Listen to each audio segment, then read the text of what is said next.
Halo sobat, kembali lagi dengan channel Sang Dwija dalam segmen Belajar Bersama Dwija.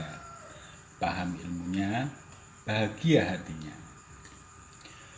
Baiklah sobat kelas 6, kita sudah sampai di tema 1, selamatkan makhluk hidup.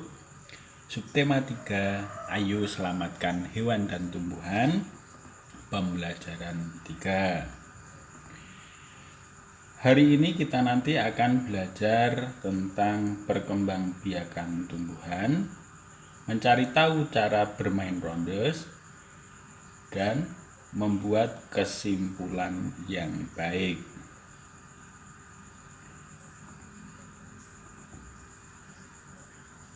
Sobat Dwija, apakah kamu pernah memperhatikan hewan berlari?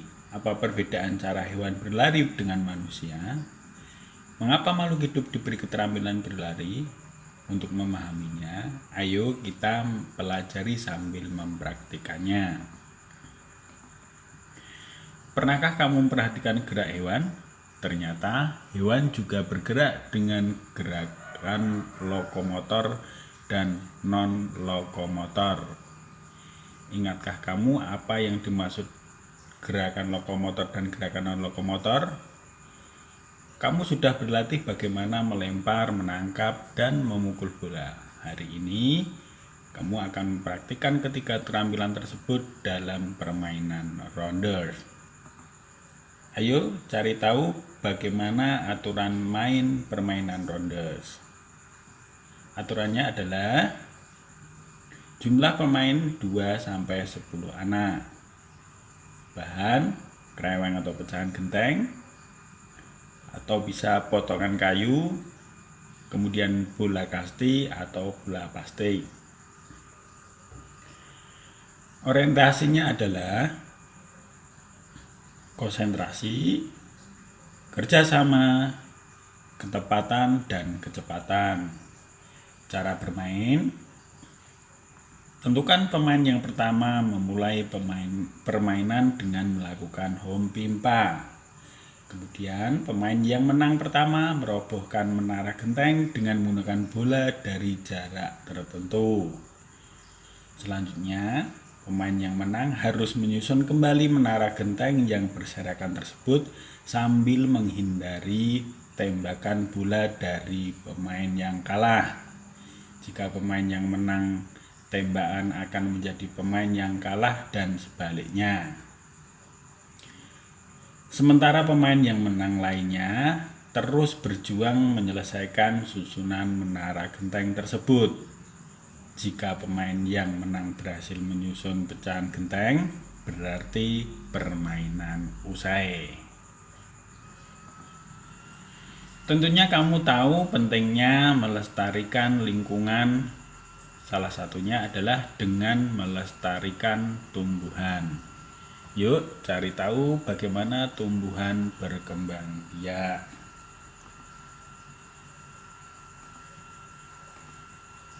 Perkembangbiakan tumbuhan melalui dua cara, yaitu generatif dan vegetatif. Perkembangbiakan generatif yaitu perkembangbiakan tumbuhan melalui perkawinan sel kelamin jantan, yaitu benang sari, dan sel kelamin betina, yaitu putih. Perkembangbiakan vegetatif yaitu perkembangbiakan tumbuhan tanpa perkawinan. Dan berikut adalah contoh perkembangbiakan generatif. Perkembangbiakan generatif contohnya pada mangga. Terjadi penyerbukan dengan bantuan kupu-kupu, lebah, atau angin. Kemudian akan tumbuh menjadi buah dan bijinya akan tumbuh menjadi tumbuhan baru. Perkembangbiakan vegetatif ada dua, yaitu vegetatif buatan dan vegetatif alami. Vegetatif buatan yang pertama adalah dengan cara mencangkok. Contohnya pohon jambu, alpukat, mangga, rambutan, sawo, dan lain-lain. Kemudian yang kedua adalah stek batang. Stek batang adalah memotong bagian dari batang tumbuhan, kemudian menancapkannya ke tanah. Kemudian akan tumbuh menjadi tumbuhan baru. Contoh, ada pohon singkong, tebu, sirih, mawar, dan jambu air. Kemudian perkembangbiakan vegetatif buatan yang ketiga adalah dengan cara menyambung. Yang dapat disambung adalah tumbuhan yang sekeluarga. Contohnya tomat dengan terong, durian dengan lei, kopi, dan lain-lain. Vegetatif alami. Yang pertama dengan cara akar tinggal. Akar tinggal sebenarnya batang yang seluruhnya tumbuh menjalar di permukaan tanah. Contohnya jahe, temulawak, lengkuas, kunyit, dan rumput. Berikutnya adalah umbi lapis. Umbi lapis adalah umbi yang terbentuk dari lapisan daun yang berlapis-lapis. Contoh bawang merah dan bawang bombay.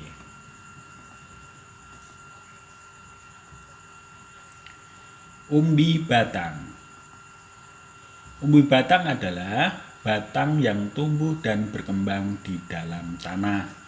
Contohnya singkong, umbi jalar, kentang, talas, suwak, dan dahlia. Berikutnya umbi akar. Contoh wortel dan lobak. Kemudian tunas adventif. Contohnya adalah cocor bebek dan cemara.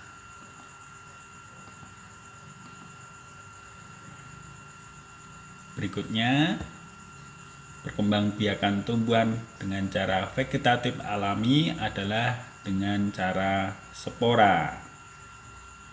Contoh lumut, paku, ganggang, rane, dan azolla. Vegetatif alami yang berikutnya adalah geragi. Geragi atau stolon adalah batang yang tumbuh menjalar di permukaan tanah. Contoh rumput teki, stroberi, arbai, dan semanggi.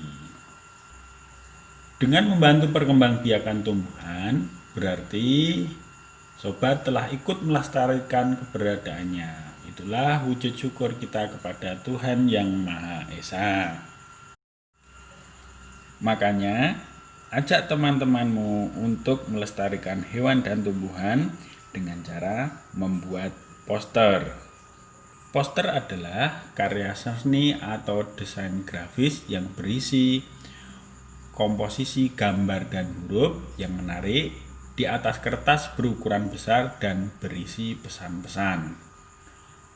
Poster biasanya ditempel di tembok, di tempat umum, di kendaraan, dan di tempat strategis yang dikunjungi banyak orang dan mudah dibaca. Sobat bisa menggunakan gambar hewan dan tumbuhan. Cara menggambarnya seperti di bawah ini. Nah sobat, dalam memahami poster, kita harus bisa membuat kesimpulan yang baik. Kesimpulan yang baik adalah pesan yang akan disampaikan kepada pembaca, intisari dari tulisan tersebut, dimulai dari spesifik ke umum, kemudian menggunakan kosakata yang baku, dan suatu pernyataan yang dibuat berdasarkan ide pokok dan kata kunci dari kalimat penjelas dengan kalimat sendiri.